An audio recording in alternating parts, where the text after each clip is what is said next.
Hello friends, I am teacher Vasan.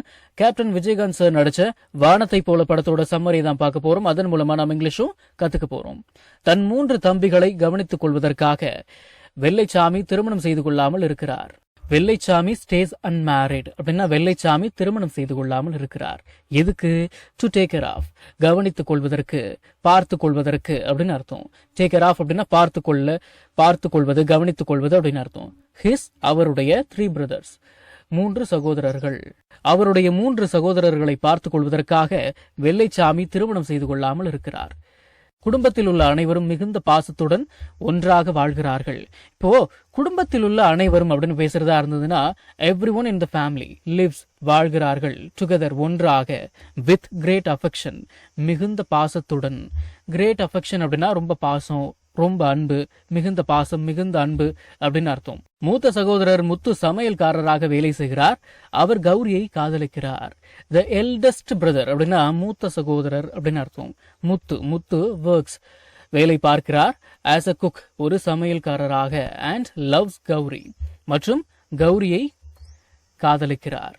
சரி, திருமண பேச்சுக்காக வெள்ளைச்சாமி சென்ற பொழுது கௌரியின் குடும்பத்தினர் வெள்ளைச்சாமியை அவமானப்படுத்துகிறார்கள். கௌரிஸ் ஃபேமிலி இன்சல்ட்ஸ் அப்படின்னா கௌரியினுடைய ஃபேமிலி அவமானப்படுத்துறாங்க. யார? வெள்ளைச்சாமிய. when he asks for the marriage, ask for the marriage அப்படின்னா திருமணத்திற்கு சம்மதம் கேட்பது அப்படின்னு அர்த்தம்.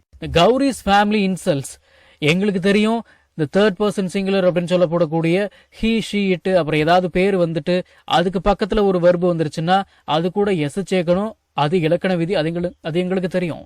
ஆனா கௌரிஸ் ஃபேமிலி அப்படின்னா நிறைய பேரை தானே குறிக்குது. அப்புறம் எப்படி எஸ் வந்திருக்கு அப்படின்னு நீங்க கேக்குறீங்க. எனக்கு புரியுது. அதாவதுங்க, ஃபேமிலி அப்படின்றது ஒரு சிங்குலர் கலெக்டிவ் நவுன். அது நீங்க சிங்குலர் நவுனா தான் நீங்க எடுத்துக்கணும். அது அப்படிதான் சொல்லுவாங்க.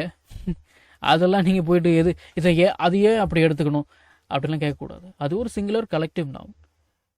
அப்போ ஃபேமிலி வந்துட்டாலும் அது நீங்க சிங்குலர் நவுனா தான் நீங்க கன்சிடர் பண்ணிக்கணும். முத்து கௌரியின் வீட்டில் வேலை செய்கிறார். அவர் ஒரு நல்ல மனிதர் என்பதை அவள் புரிந்து கொள்கிறாள். முத்து ஒர்க்ஸ் அப்படின்னா முத்து வேலை பார்க்கிறாரு. அட் கௌரிஸ் ஹவுஸ், கௌரியினுடைய வீட்டில். கௌரிஸ் அப்படின்னா கௌரியினுடைய, அப்போஸ்ட்ரோபி எஸ் வந்துருச்சுன்னா உடைய அப்படின்னு அர்த்தங்களா? சரி, இந்த அட் அப்படின்ற வார்த்தைக்கு இல் அப்படின்னு அர்த்தம் எடுத்துக்கலாம். அட் ஹோம் அப்படின்னா வீட்டில். அட் கௌரிஸ் ஹவுஸ், கௌரியினுடைய வீட்டில். அட் ஸ்கூல் அப்படின்னா ஸ்கூல்ல. ஐம் அட் ஸ்கூல் அப்படின்னா நான் ஸ்கூல்ல இருக்கேன். அண்ட் மற்றும் ஷீ ரியலைசஸ், அவள் புரிந்து கொள்கிறாள். He is a good man, அவர் ஒரு நல்ல மனிதர். இது ஒரு வாக்கியத்தில் வரும்பொழுது அவர் ஒரு நல்ல மனிதர் என்று அவள் புரிந்து கொள்கிறாள். ரியலைஸ் அப்படின்னா புரிந்து கொள்வது, அறிந்து கொள்வது, இப்படிலாம் அர்த்தம் இருக்கு. கௌரி முத்துவை திருமணம் செய்து அந்த குடும்பத்தின் ஒரு அங்கமாகிறாள். கௌரி மேரிஸ் முத்து அப்படின்னா கௌரி முத்துவை திருமணம் செய்கிறாள். அண்ட் பிகம்ஸ், மற்றும் ஆகிறாள். பிகம் அப்படின்னா ஆவது அப்படின்னு அர்த்தம் இருக்கு. A part of the family. The அப்படின்ற வார்த்தைக்கு அந்த, இந்த அப்படின்னு அர்த்தம் இருக்கு. A part of the family அப்படின்னா அந்த ஃபேமிலியினுடைய ஒரு பார்ட்டா, ஒரு அங்கமா. ஆஃப் அப்படின்ற வார்த்தைக்கு உடைய அப்படின்னு அர்த்தம் இருக்கு. ஆஃப் த ஃபேமிலி அப்படின்னா அந்த ஃபேமிலியின் உடைய, அந்த குடும்பத்தினுடைய. Gowri marries Muthu and becomes a part of the family. சரி, இரண்டாவது தம்பி சண்முகம் சுமதி என்ற பெண்ணை திருமணம் செய்கிறார். The second brother Shanmugam marries அப்படின்னா இரண்டாவது தம்பி சண்முகம் திருமணம் செய்கிறார். A girl named Sumathi, Sumathi என்ற பெயருள்ள ஒரு பெண்ணை.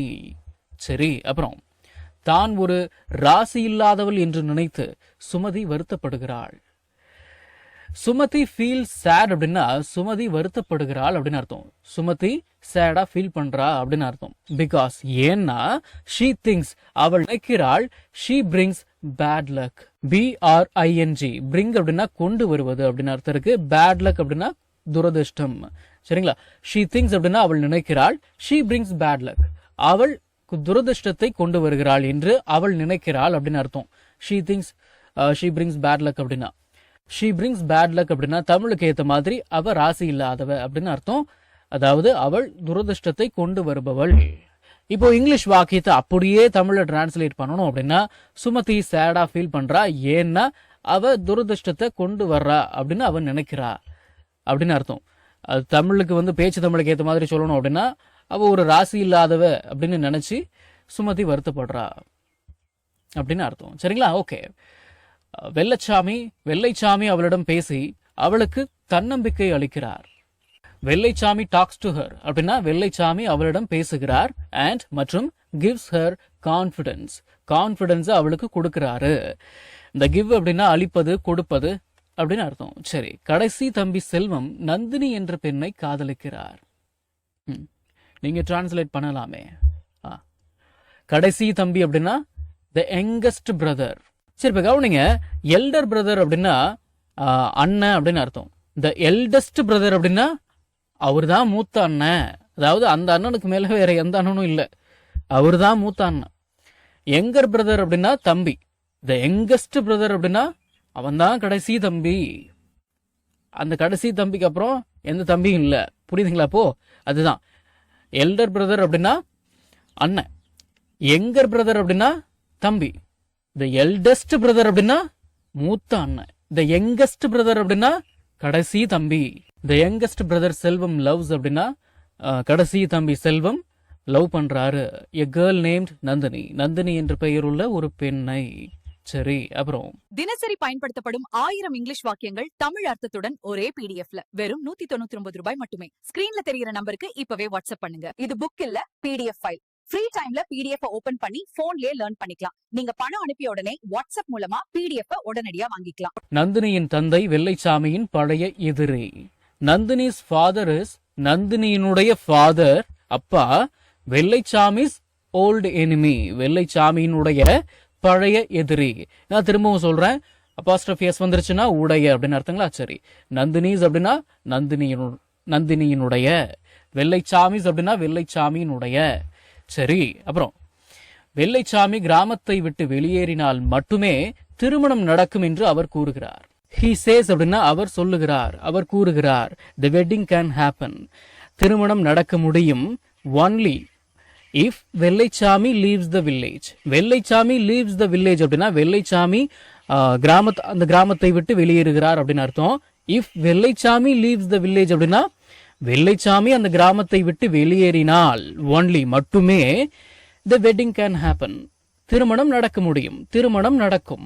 He says the wedding can happen only if Vellaichamy leaves the village. Nandini ஒரு வில்லனால் கடத்தப்படுகிறாள், ஆனால் முத்து அவளை காப்பாற்றுகிறார். நந்தினி இஸ் கிட்னாப்ட் அப்படின்னா நந்தினி கடத்தப்படுகிறாள் அப்படின்னு அர்த்தம். Passive voice. சரிங்களா? நந்தினி இஸ் கிட்னாப்ட், நந்தினி கடத்தப்படுகிறாள். யாரால்? பை எ வில்லன், ஒரு வில்லனால். பட் ஆனால் முத்து சேவ்ஸ் ஹர், முத்து அவளை காப்பாற்றுகிறார். சேவ் அப்படின்ற வார்த்தைக்கு காப்பாற்றுவது, சேமிப்பது அப்படின்னு அர்த்தம் இருக்குங்களா? சரி, தனது வாக்கை காப்பாற்ற வெள்ளைச்சாமி கிராமத்தை விட்டு வெளியேறுகிறார். வெள்ளைச்சாமி லீவ்ஸ் அப்படின்னா வெள்ளைச்சாமி விட்டு வெளியேறுகிறார். த வில்லேஜ், அந்த கிராமத்தை விட்டு வெளியேறுகிறார் அப்படின்னு அர்த்தம். லீவ் அப்படின்ற வார்த்தைக்கு விடுமுறை, புறப்படுறது, கிளம்புறது, அப்புறம் விட்டு வெளியேறுவது, இந்த மாதிரிலாம் அர்த்தம் இருக்கு. டு கீப் ஹிஸ் ப்ராமிஸ், அவருடைய வாக்கை காப்பாற்றுவதற்கு. கீப் அப்படின்ற வார்த்தைக்கு காப்பாற்றுவது அப்படின்னு அர்த்தம் இருக்கு. அதாவது ஒருத்தர் போய் காப்பாத்துறது, அந்த காப்பாத்துறது கிடையாது. வாக்க காப்பாத்துறது, சொல்ல காப்பாத்துறது, அந்த காப்பாத்துறது. சரிங்களா? டு கீப் ஹிஸ் ப்ராமிஸ் அப்படின்னா அவருடைய வாக்கை காப்பாற்றுவதற்கு. Vellaichami leaves the village, Vellaichami அந்த கிராமத்தை விட்டு வெளியேறுகிறார். சரி, தம்பிகள் வெள்ளைச்சாமியை மீண்டும் வீட்டிற்கு அழைத்து வருகிறார்கள். அனைவரும் மகிழ்ச்சியாக வாழ்கிறார்கள். The brothers bring Vellaichami back அப்படின்னா bring back அப்படின்னா திரும்ப கொண்டு வர்றது, திரும்ப அழைச்சிக்கிட்டு வர்றது அப்படின்னு அர்த்தம். The brothers bring Vellaichamy back home அப்படின்னா அந்த சகோதரர்கள் வெள்ளைச்சாமியை மீண்டும் வீட்டிற்கு அழைத்து வருகிறார்கள். And மற்றும் they all live happily, they all live, அவர்கள் அனைவரும் வாழ்கிறார்கள். happily, மகிழ்ச்சியாக, சந்தோஷமாக. நம்ம தமிழ்ல பேசக்கூடிய அன்றாட வாக்கியங்களை இங்கிலீஷ்ல இப்படி பேசலாம்னு சொல்லி ஒரு 1000க்கும் மேற்பட்ட ஆங்கில வாக்கியங்களை தமிழ்ல மொழிபெயர்த்து ஒரு 5 PDF நான் ரெடி பண்ணி வச்சிருக்கேங்க. ஒரு PDF ஓட பிரைஸ் வந்து பாத்தீங்கன்னா 50 rupees. ஆனா இந்த 5 PDFையும் நீங்க 250 ரூபாய் கொடுத்து வாங்க தேவையில்லை.